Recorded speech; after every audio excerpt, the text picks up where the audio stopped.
Hello everyone, welcome back to card number 3 of the May class collection. So this is our card number 3 and we're using a couple of new stems. One is my new favorite. You have heard me using our Perfectly Imperfect, what was it called? Perfectly Imperfect patterns. This one here a lot, which I still love. It's great. It's give you a lot of background stems and just things to underline phrases and other things. And this is the newest one in the collection. It's called Brush Strokes. It's B17.99, and this is in the new catalog May-June, and beside a couple of really big blatches. So I'm gonna use this one here on the inside, and then we use these little splashes for the outside card. So this is a really great one to have. You see you have a couple of simple phrases too, and it is really a nice set, and you can never have too many of those. This is part of our new paper collection, Hope and Kindness, and these are from some mix-ins. I don't think they're the current one. There's retired ones, but those mix-ins are always great to have, those paper packs, because the neutral kind of design that is on them, and then you can always find a matching color with all the sets that we have available. And I had to go through this because I had to prep for, I think, 25 cards or so again, and I didn't have enough paper. Here I just ordered another set, so I had to fill in a couple others, but as you can see, it works fine. This is a Cricut cut from one of our cartridges, and this is actually from our new stamp of the month. Let me show you. So this is You Can Do Anything. That's the stamp of the month for May. So you can only get this in May. You get this, you can buy this on regular price, or if you buy at least, if you're qualifying order of $50 or more, you get this for $5. If you are one of my VIP customers, you get this for free. So if you are interested to become a VIP customer, just contact me and I can fill you in. But this is the stamp set, so I used the phrase "you can do anything" for this one, and then on the inside we used this phrase right here. And here you can also see, so I used our shortbread, and this is the sage color from Close to My Heart, and I used this stamp just to highlight a few phrases here. And then this is the little splashy one, in this case, that we used here, and we're going to use it on the flower too. All right, so let's get going. If you have your little package on hand, make sure you pull it out carefully. This time there are not too many little pieces in there, but you know, don't want to get surprised. Okay, make sure it's the right way. So in this case, your front is stamped, so it should be easy to find out which one is what side. And then here are our papers, and you can arrange them in any order you want. So we can arrange them like this too. How about this? We just do it a little bit different. You don't have to, so you can mix and match them, and you can see the green is in here. There's a little bit of this yellow in here. There are a couple here, right here. You can see more of the yellow. Here it's more pink, but peach, but it works great. And then this is our flower. So our flower has a darker side and a lighter. I am using the lighter side, and here is the little insert, and it doesn't really matter how you put this on here. That's up to you. There's no right or wrong way. There's our leaf and there's our strip.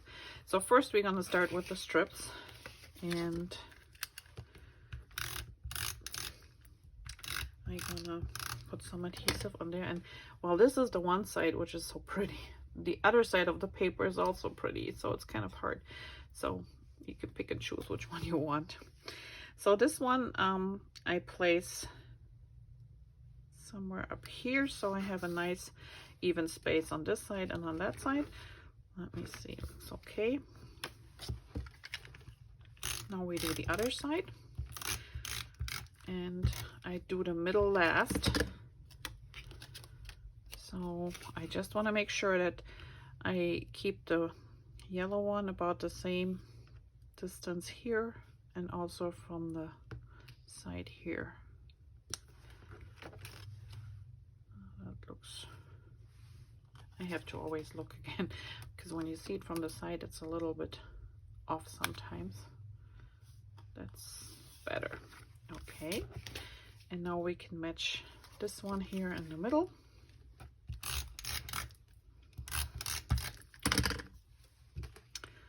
So it fits nicely here in between. There we have it. And then we have our little strip. I'm just going to use some liquid adhesive to apply. Makes it easier. And this just covers up the bottom here. See, now if you leave a nice even, like there's an 1/8 of an inch on either side, the strip covers up the entire. If it's missing a little bit, make sure this side is flush, and if it's open here a little bit or it's not enough, don't worry, because you can cover this up with the flower when you put it down. Okay, let's put the inside of the flower on first.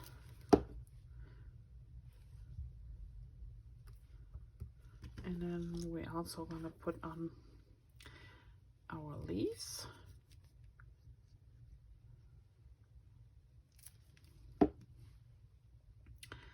And these I just gonna put somewhere down here.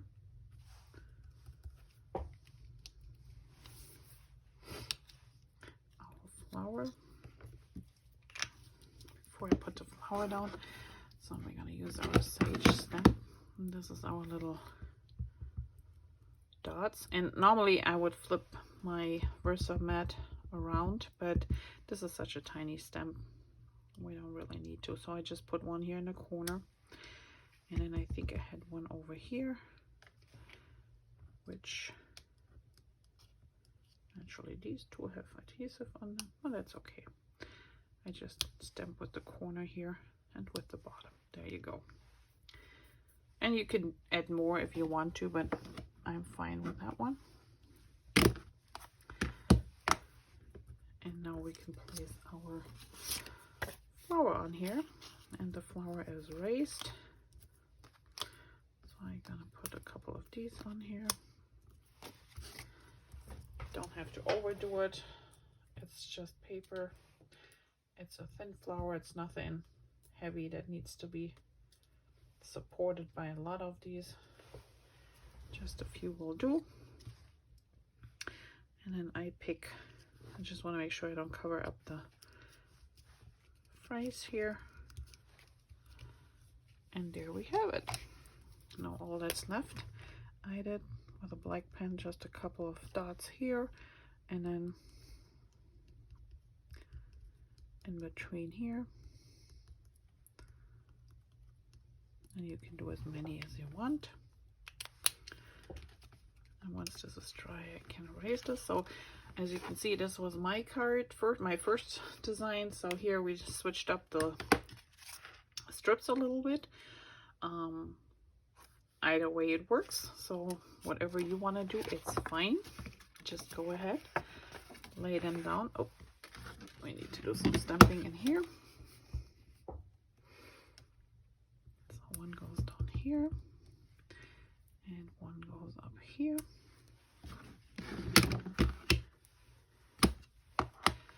And while you can see how much darker this is when you stamp it, but once it dries, you can see how it dries way lighter, which is really nice.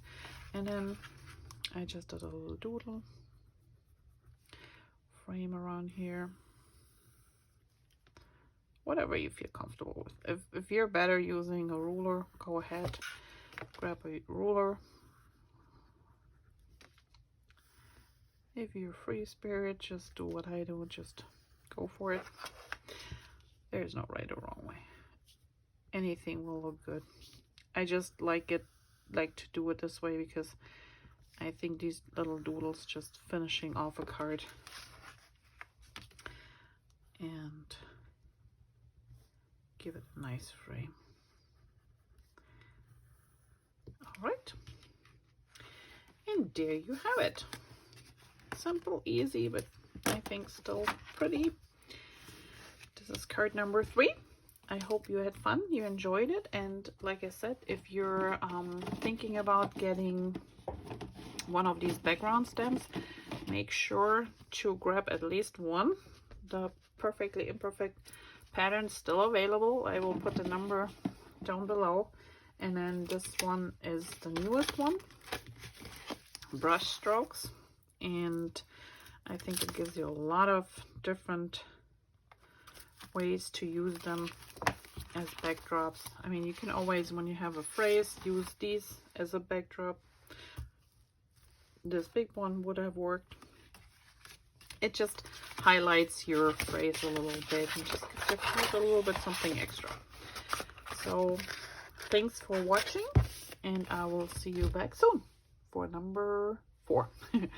Have a great day. Bye-bye.